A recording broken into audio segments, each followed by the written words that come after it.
however they wanted. And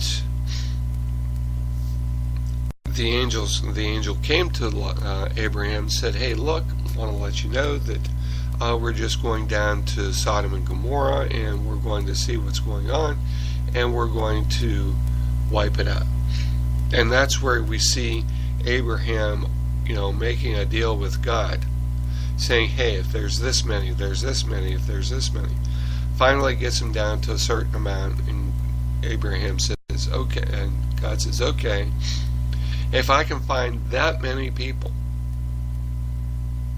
that are righteous, then I'll spare the cities. Well, they didn't.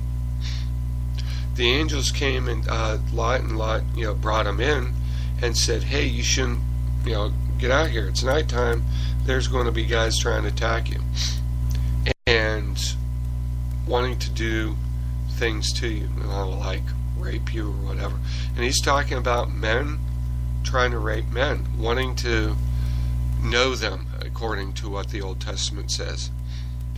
They didn't care. They were just after what they wanted.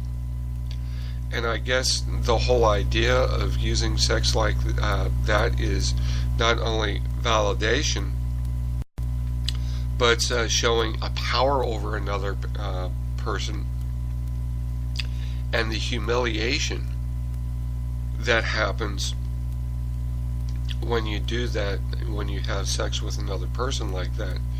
It's an absolute humiliation. So basically what these men in Sodom and Gomorrah wanted was to humiliate these people, to overcome them, and to destroy them, to show that they had the one-upness. Well, we know what happened to that.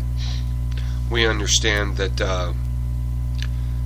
God, these people left, told Lot, hey, take off, don't look back, we're going to destroy the place, and told Lot, told the whole family, do not look back. Well, for whatever reason, Lot's wife looks back, and then she becomes a pillar of salt.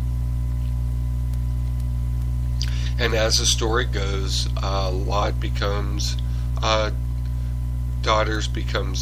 gets him drunk and says, how are we going to have any children?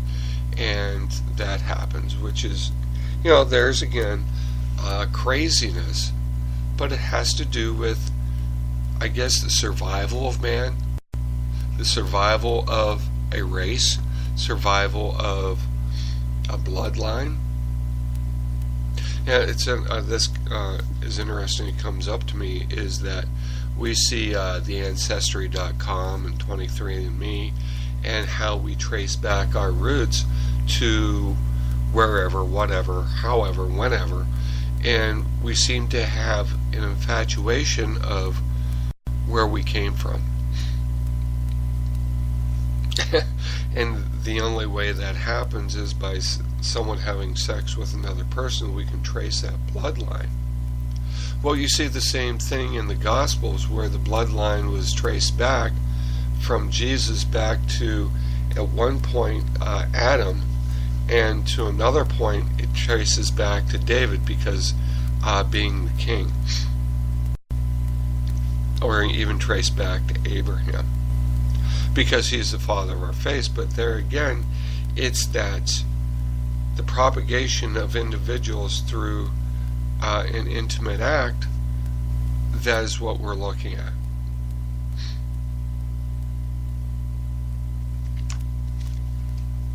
Then we come to the whole idea of, when we're talking about this, and I touched on it before, is narcissism. When we're talking about the men of Sodom and Gomorrah wanting to know these individuals, and what it results in. We see this through the Bible. We hear it really much more in the epistles, where Paul identifies what went on, and basically what went on in the Old Testament, what was going on in the New Testament, being the times of what he was seeing as he's traveling, and the whole idea of that it was a type of self-love. A narcissist is the one who fell in love with his own reflection in the pool of water. Well, it's like this whole idea of that self-love carries itself out in the sexual act. Whether it's men with men or women with women, we see this and we identify this in the Old Testament as well as the New. It's what do you want to say? I guess it's the epitome of what God would say is self-absorption, because that's really what Paul talks about as well. But the overriding theme, and this is one to get back to talk about, is in the Old Testament, is God's faithfulness and the children of Israel's lack of it. See, the children of Israel was called such in Jacob. You know, we had Abraham, and then we had Isaac, who had Jacob and Esau, and then we have Jacob, who took away from Esau because he stole the birthright, and you can look at that story. But God changed, like he changed Abraham's name from Abram to Abraham, he also changed Jacob's name to Israel. Jacob's name was supplanter, and Israel was that one that had a covenant with God. And it's funny because when the children of Israel was doing bad things, they were called children of Jacob. But when they were doing good things, they were children of Israel. Kind of like when he's bad, he's your kid, but when he's good, he's my kid. Seems like that same thing was going on. But then we get to Egypt, where Jacob went down to Egypt, and then we read about how the children of Israel just became so populous, and it talks about they forgot about Joseph. They forgot about what he did. And we're talking about 430 years later, like it was prophesied to Abraham. And now we have the children of Israel, and we have millions and millions of people that Moses is going to take out of the children, taking out of Egypt. And how they believed that, how Egypt believed that the children of Israel were going to overcome them and to rule them and destroy. So they became, children of Israel became the slaves of Egypt. But then we talk about the release or the rescuing of the children of Israel by Moses, and the whole, the trek through the wilderness, where we hear would have taken at the most 3 days or maybe even 3 months journey. Wasn't that far, but ended up being 40 years because, again, the lack of faithfulness of Israel, of them getting to the place where they were ready to cross the Jordan, and they were all filled with fear and saying, something, you brought us out here to die, yada yada yada. And God's basically saying, you guys, because your attitude towards me, none of you are going to see the promised land. Anybody 18 years or younger, they're going to live, but you're all going to die. So that happens. It comes to a time when they're coming back to the River Jordan, and the different tribes that were around saw what Israel was doing and felt that they were going to be taken over. And so there was this Amalekite named Barak, and he went to a prophet named Balaam, and he wanted Balaam to curse the children of Israel. And Balaam said, hey, you know something? Can't do that. I can only say what's true. But Balaam, he wasn't honest. Of all things that he said, He certainly wasn't honest. He was certainly looking at to line his own pockets. But the overriding thing was he couldn't say anything other than what God said. But here's the key on that.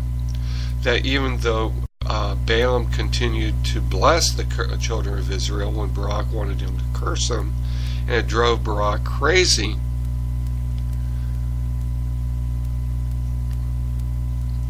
what Balaam actually told Barak to do and how to destroy the children of Israel was to send his women to the children of Israel to have them sleep with the men, and then that would take them away from thinking about God and talking about and thinking how they could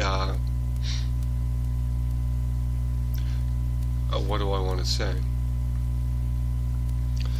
They ended up being lacking faithfulness to God and starting to being faithful to the daughters of I think it's the Amorites or the Amalekites.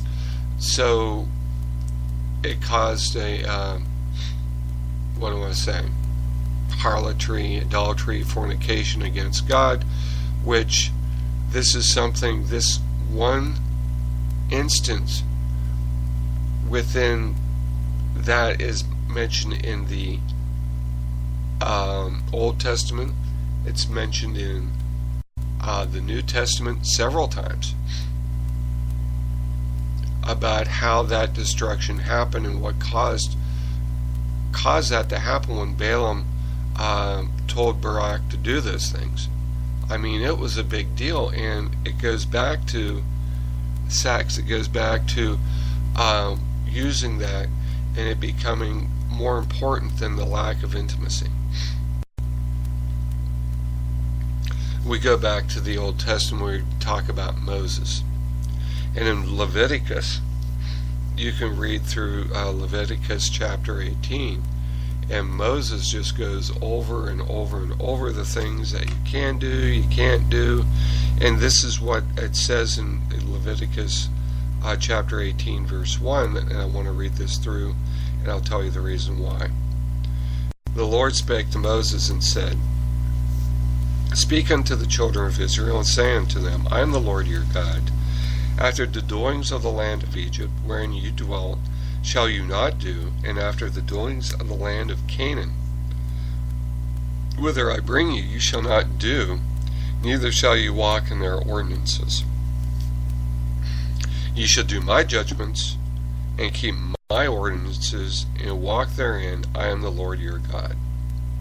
You shall therefore keep my statutes and judgments, which if a man do, he shall live in them.